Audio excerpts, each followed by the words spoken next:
Estimadas y estimados, esta es la clase número 31, parte 2, cuyo objetivo es analizar y evaluar el debate sobre la desigualdad y la pobreza.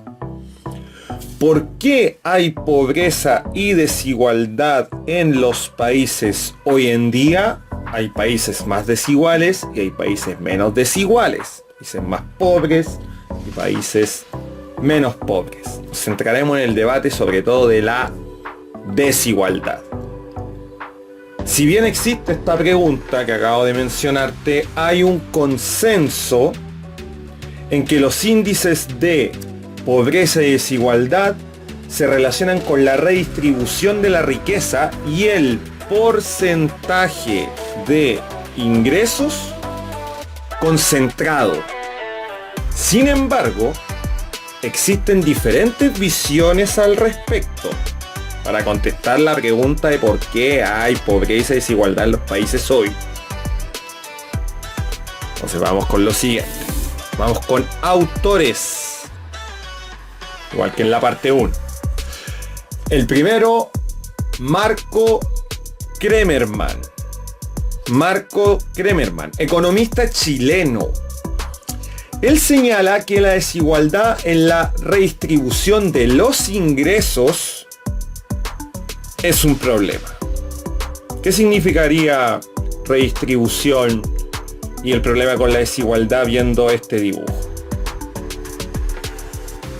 Exactamente. Que existe concentración en unos pocos y poca redistribución. Él dice que no basta solo con tener gran crecimiento económico, PIB. Lo que importa también es la redistribución, según este autor. Entonces, he ahí el problema. ¿Qué es lo que plantea él? Que existe en estos países un sistema tributario, ¿cierto?, que acompaña una legalidad que beneficia la concentración de la riqueza. Como esto, ¿qué puedes ver aquí? Exactamente, hay concentración de riqueza, donde unos pocos tienen mucho y las grandes mayorías están excluidas de la redistribución, según este economista. Entonces, se beneficia una minoría, concentra la riqueza y se va agrandando o incluso estancando la desigualdad. Una persona puede superar la pobreza, pero se estanca por las deudas, menciona el autor. Aquí tenemos un tema importante. ¿Qué problema habría aquí según Marco Kremerman? Exacto. Él señala que la concentración, problema de los bajos salarios y recurrir a esto. ¿Qué es lo que observas ahí? ¿A qué está recurriendo esa persona porque tiene bajos salarios? Exactamente. Pagar una tarjeta de crédito.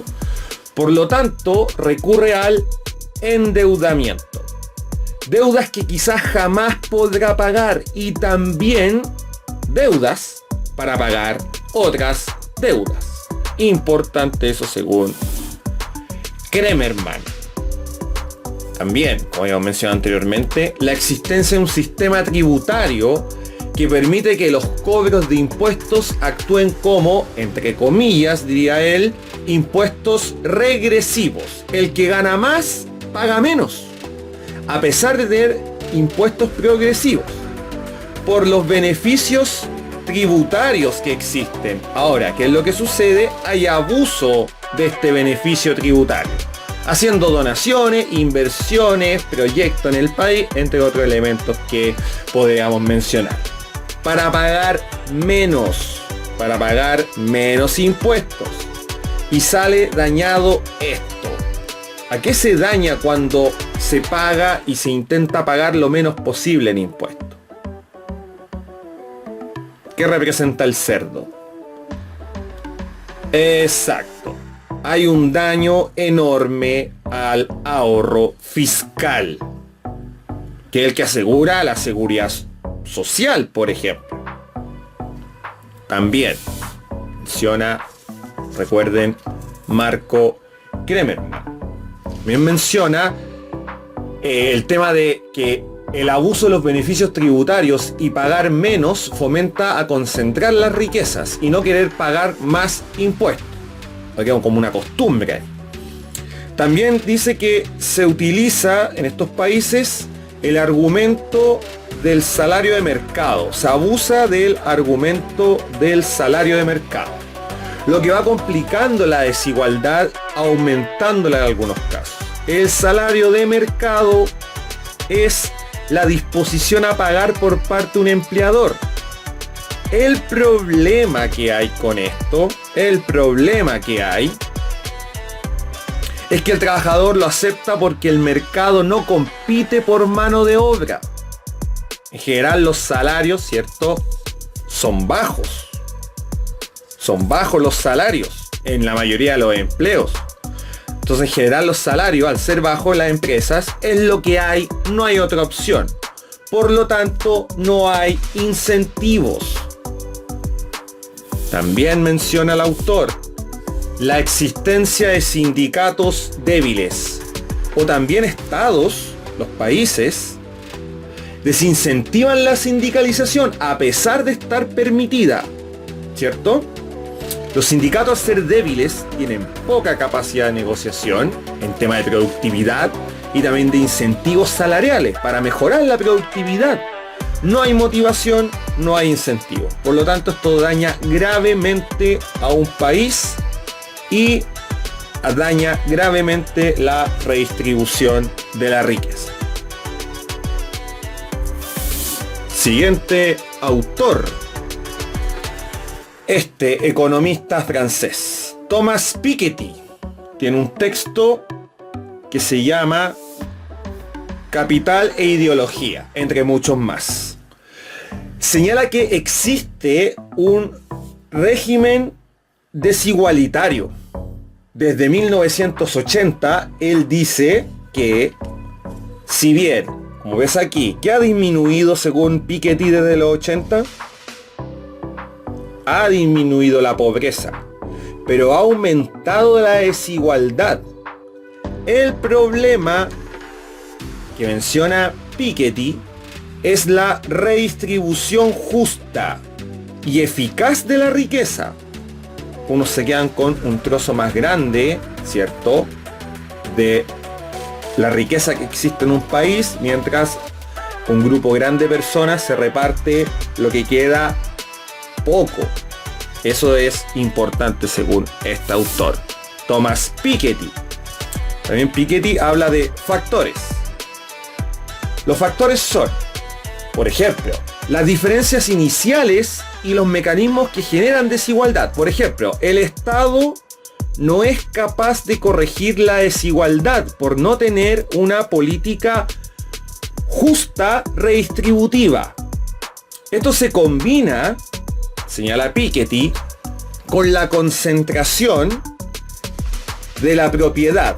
Por ejemplo, mi propiedad, muchos cubos, y este caballero tiene una propiedad, un solo cubo, por ejemplo. También dice que hay una apropiación de bienes comunes, por ejemplo, el conocimiento. Y también dice que hay abusos en el sector inmobiliario que especulan con los precios y que, por supuesto, según él, controlan unos pocos. Entonces sucede aquí la siguiente dinámica.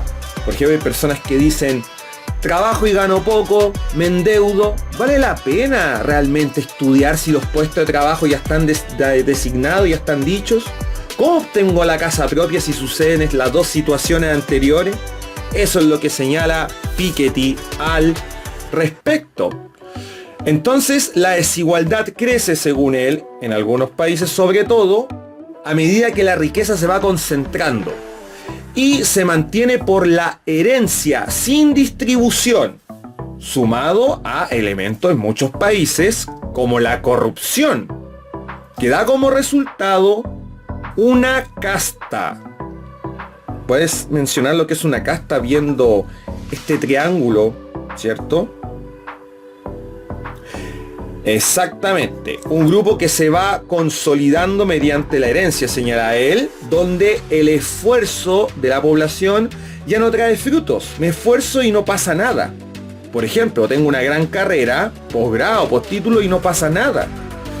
No tengo una retribución económica. Por eso, él dice que se crea una llamada lógica neopropietaria del siglo XXI, producto de la concentración de la riqueza y esta casta económica, que se nutre con dos cosas, dice él. Primero, con el discurso de las fallas personales. ¿Qué significa una falla personal viendo este dibujo? Exactamente, que el pobre es pobre por sus propias fallas personales. El pobre es culpable de su riqueza.